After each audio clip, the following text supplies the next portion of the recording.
Here we go. Hot Rods, blazing topics. It's your boy Hot Rod here, back with another one, man. Back with another episode. Damn it, Glenn.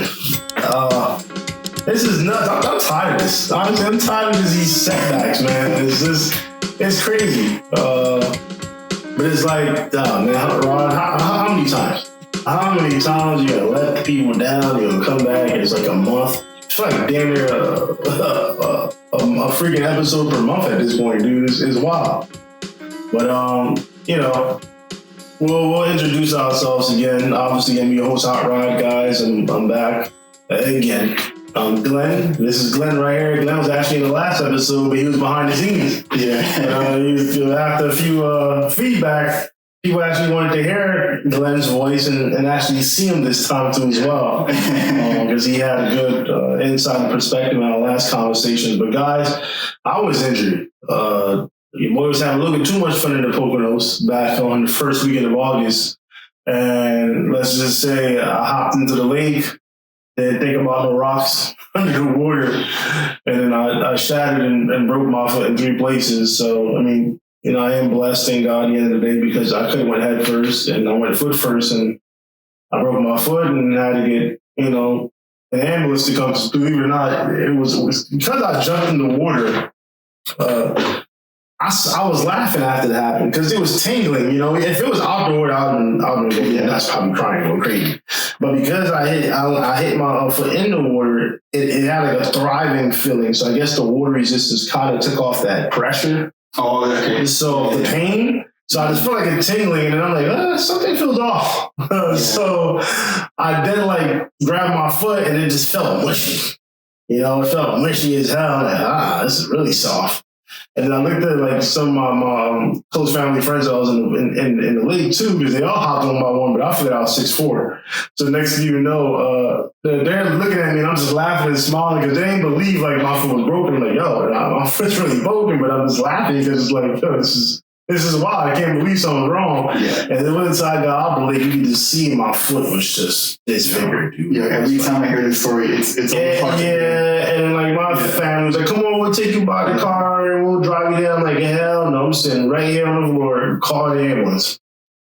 So thank God I did have the surgery, and I'm 3 weeks removed, going on the 4th week. I actually see a doctor this upcoming week, and hopefully they give me a time frame to start therapy. So yeah, so the reason why, in other words, I couldn't do True Podcast is I didn't have any help to set up. I'm in crutches. I have a cast on, believe it or not. I elevated right now on a soft pillow, but I couldn't really set things up on my own, and I have things stationary in place right now. So even after Glenn is gone, I can at least turn the camera on and go live on my own. But I needed help to set things up because from the last episode, I kind of had things packed up, and it was hard to kind of just skip around and not risk hurting myself trying to set up things on my own. So nonetheless, I am here. I am back. And Glenn, I'm back with Glenn. And Glenn, what we want to talk about today, dude, really want to talk about reflection. It's crazy this week, how this week went. It's insane that I was telling you this entire time, he was asking, yo, what are you going to do for your birthday this year? And I'm like, man, I really want to just have this dark, silent retreat day. Right. And he was like, that sounds kind of depressing. I'm like, nah, it's not.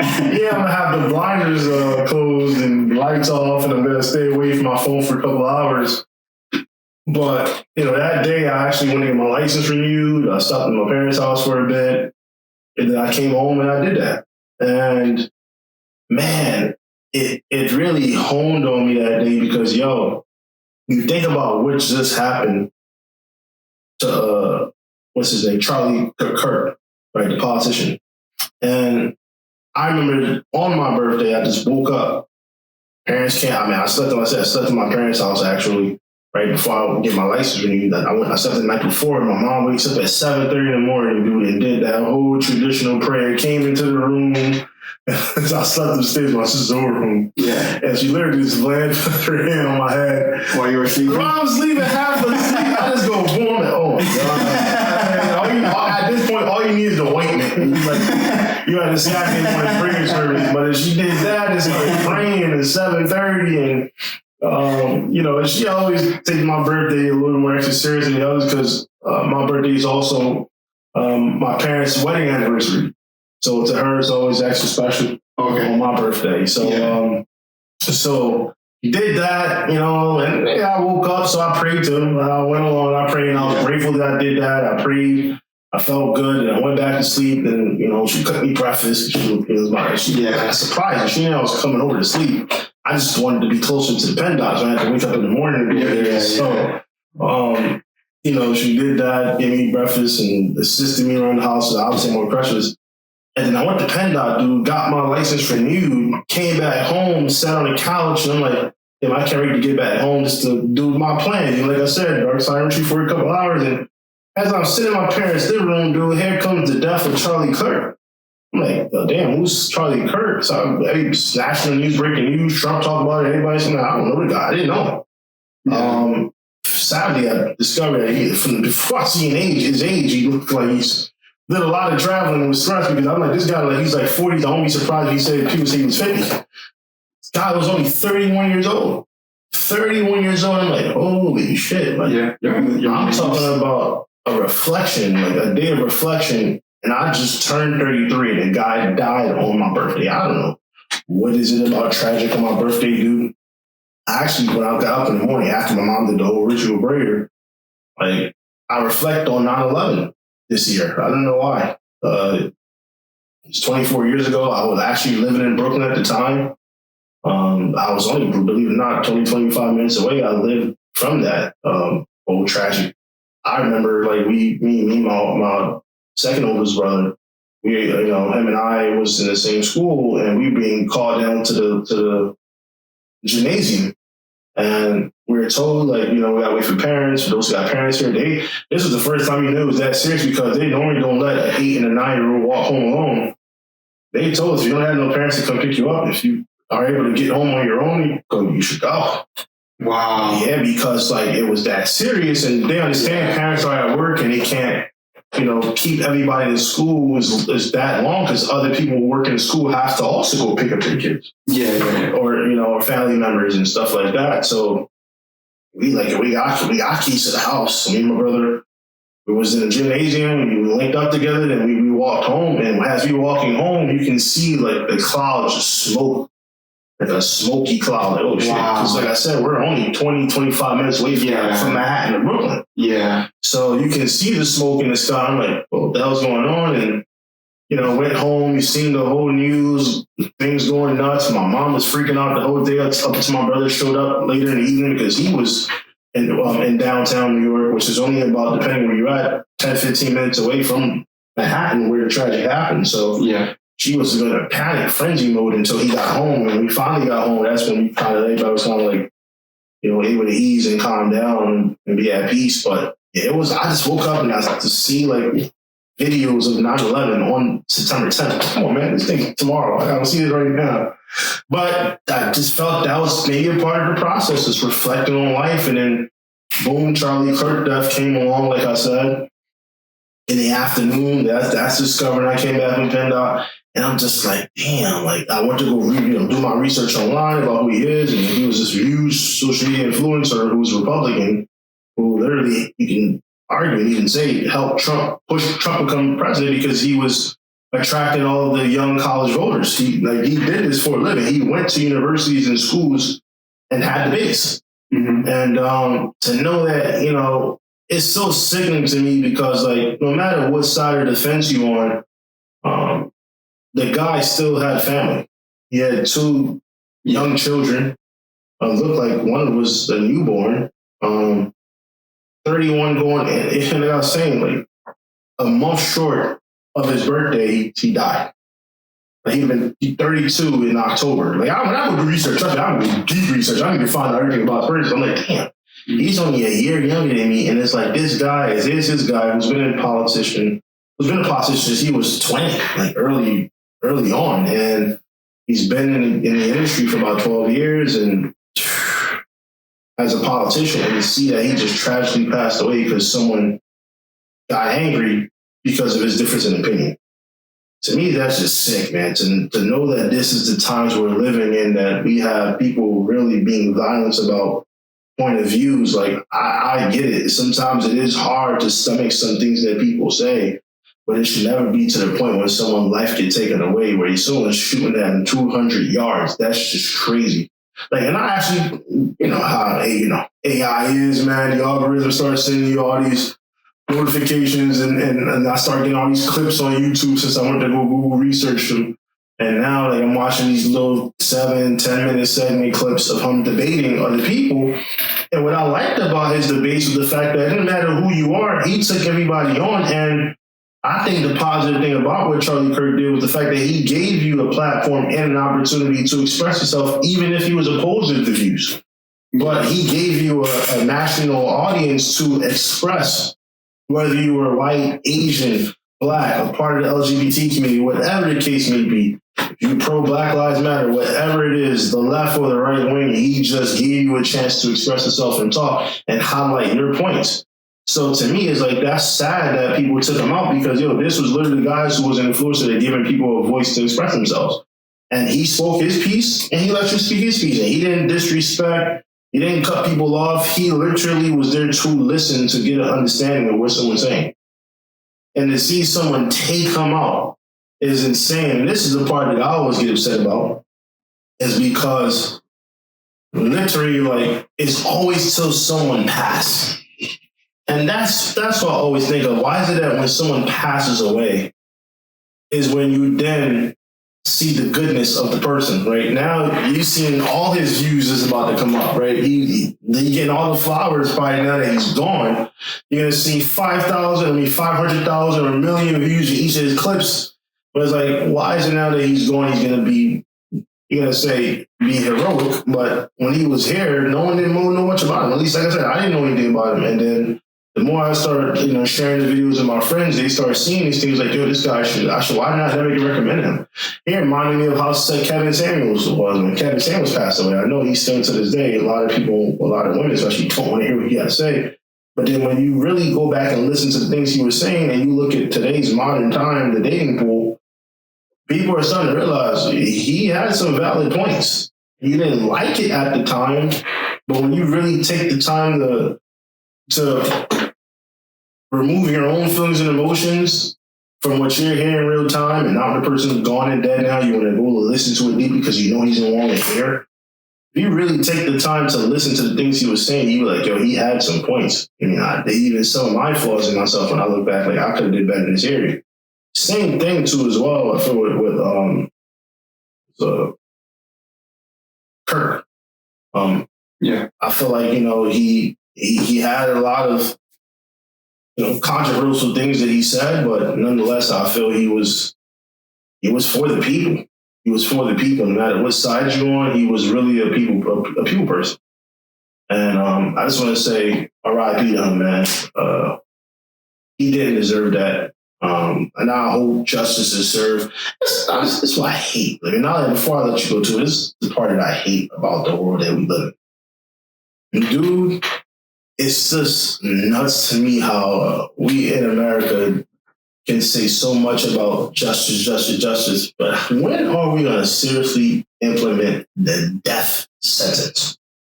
Seriously.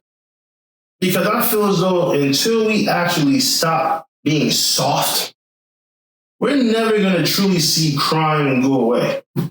Because I guarantee you, if people knew they were going to be electrocuted, right, killed by death sentence, you would see a lot of these crimes go away. Other countries, you cannot do not even a small fraction of crimes that we do in America. You cannot do that in other countries. They'll literally kill you. You won't see a judge that'll take you straight to death sentence.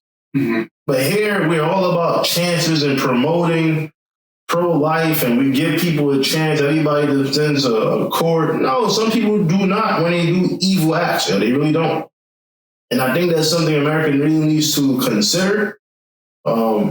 If you do so, you'll start to see change. I mean, people's not going to like the idea of, we're human beings, we shouldn't, wish death on people. But if people don't care about taking someone else's life, there's a difference when you're forced to defend yourself and something happened, you got to do what you got to do. But to someone to do a crazy act like that and just decide to just go on a mass shooting spree or just kill someone and assassinate someone just because they don't like someone's opinion or for whatever reason it is, and you get to see a court date, to me, is disgusting.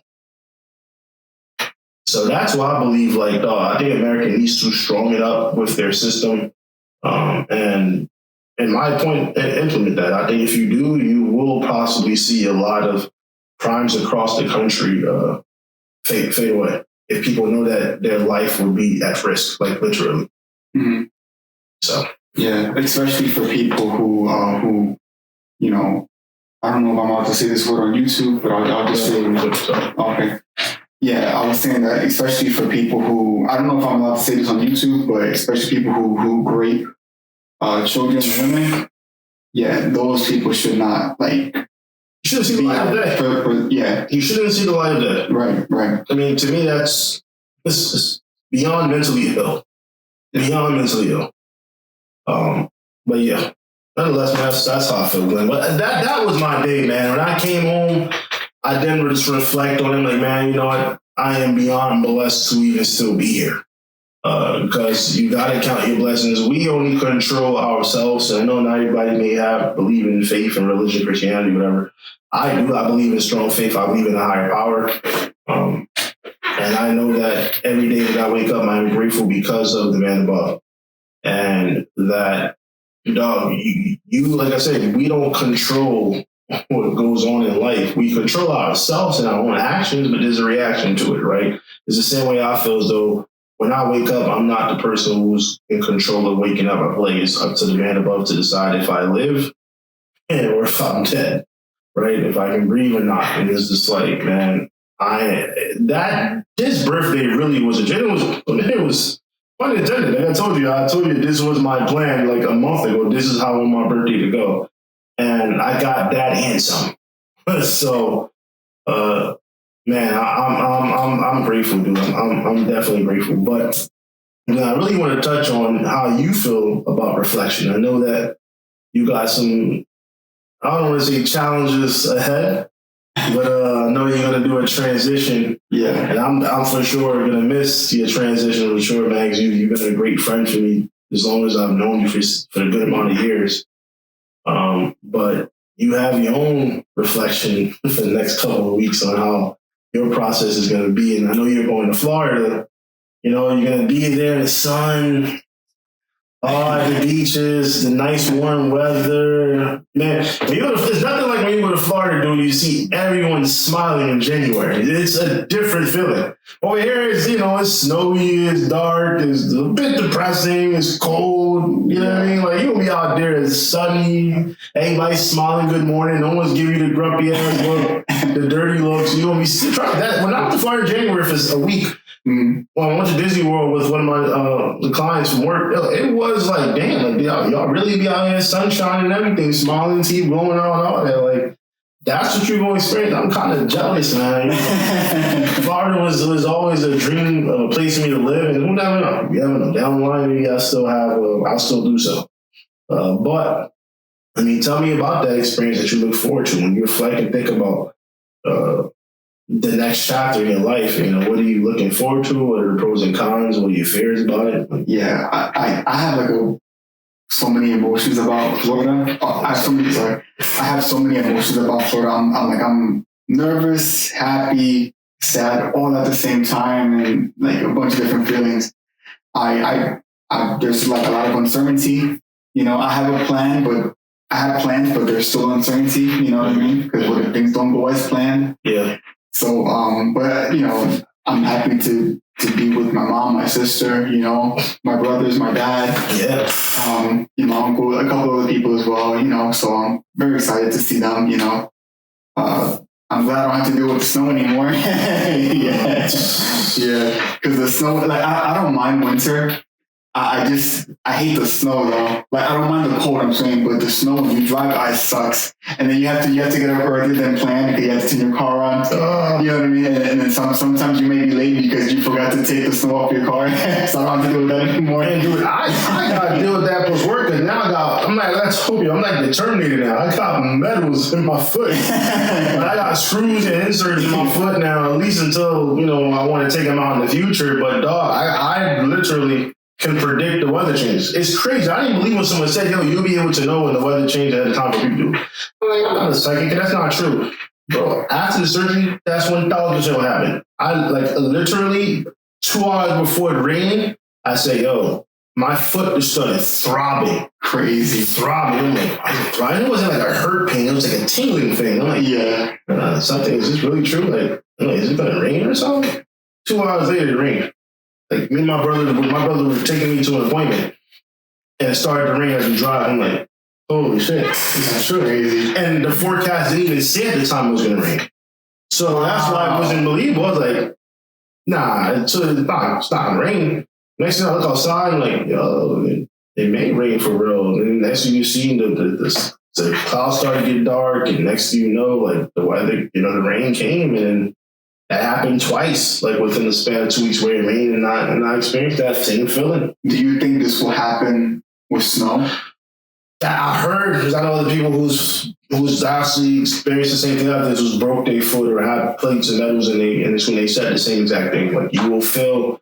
It's not. You don't even gotta be outside. Like this, I felt it here in my in the apartment. I was on my couch. Yeah. It wasn't like outside in the cold and I felt something change. I was just laying on the couch and it happened. So it was like the same thing when it's gonna snow.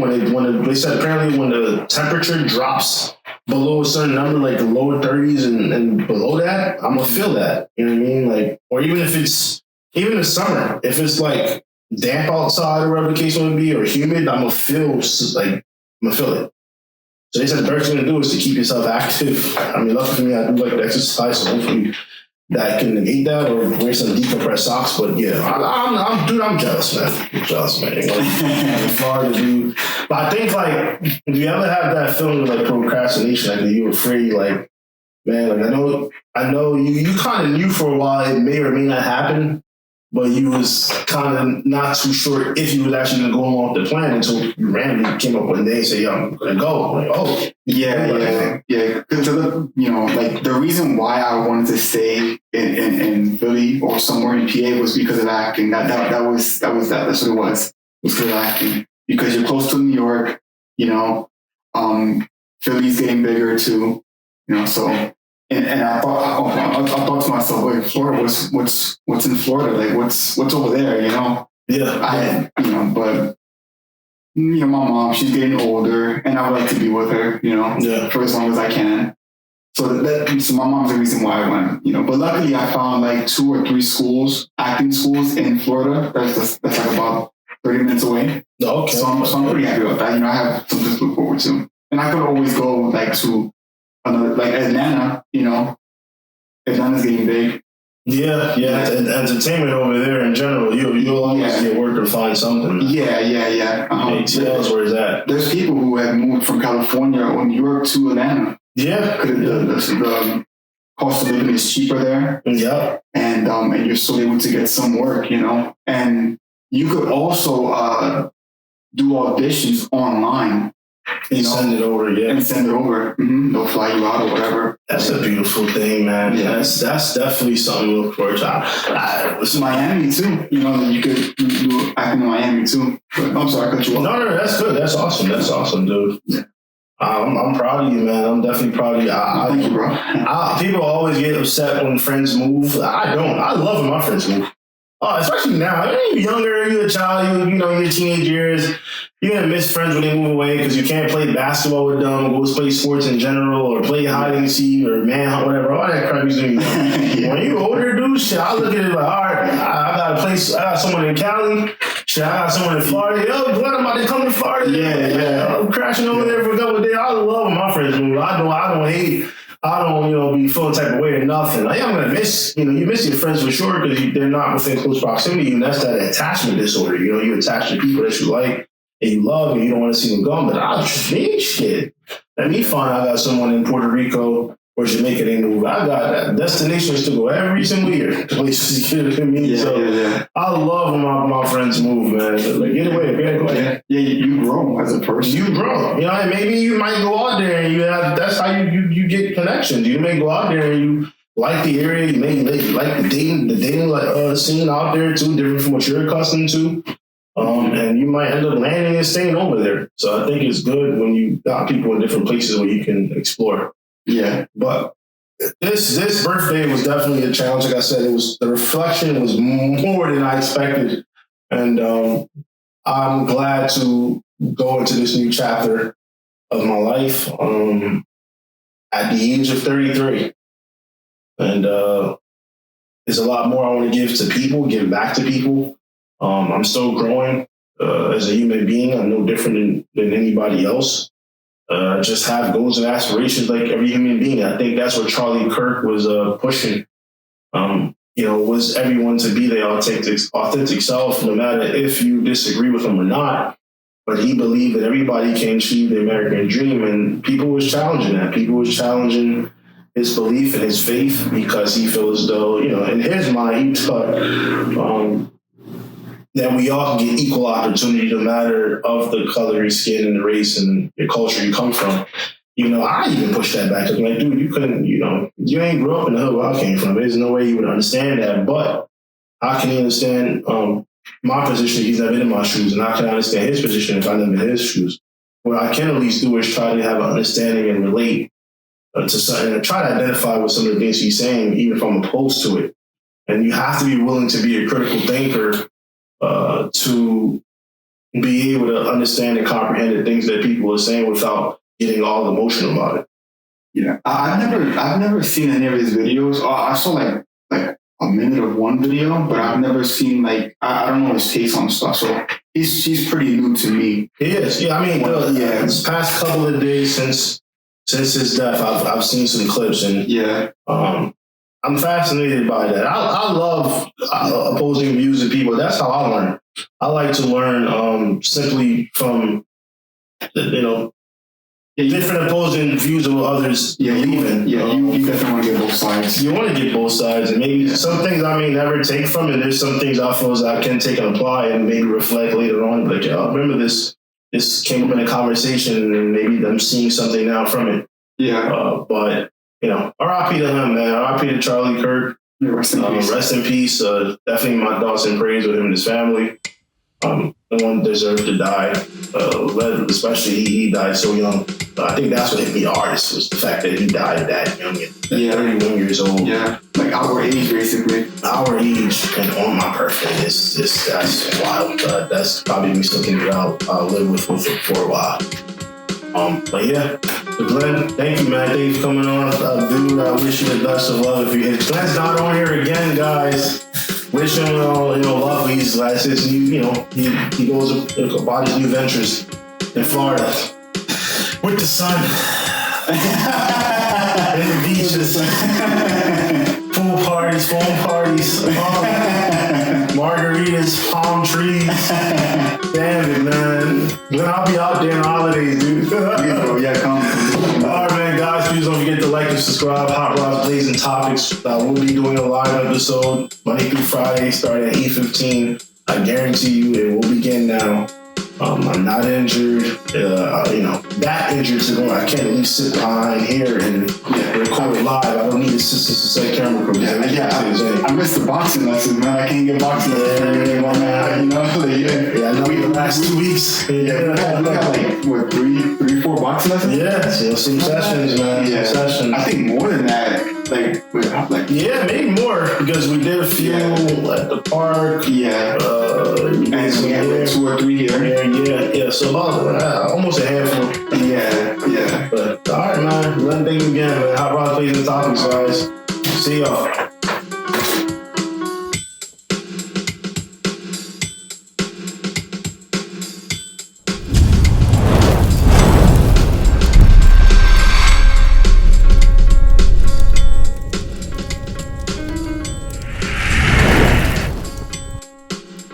My family. Thanks for watching another episode of Hot Rods, Blades, and Topics. Please like, share, and subscribe. Tap the notification bell to get up-to-date videos. And please follow all of our social media for more on Hot Rods, Blades, and Topics.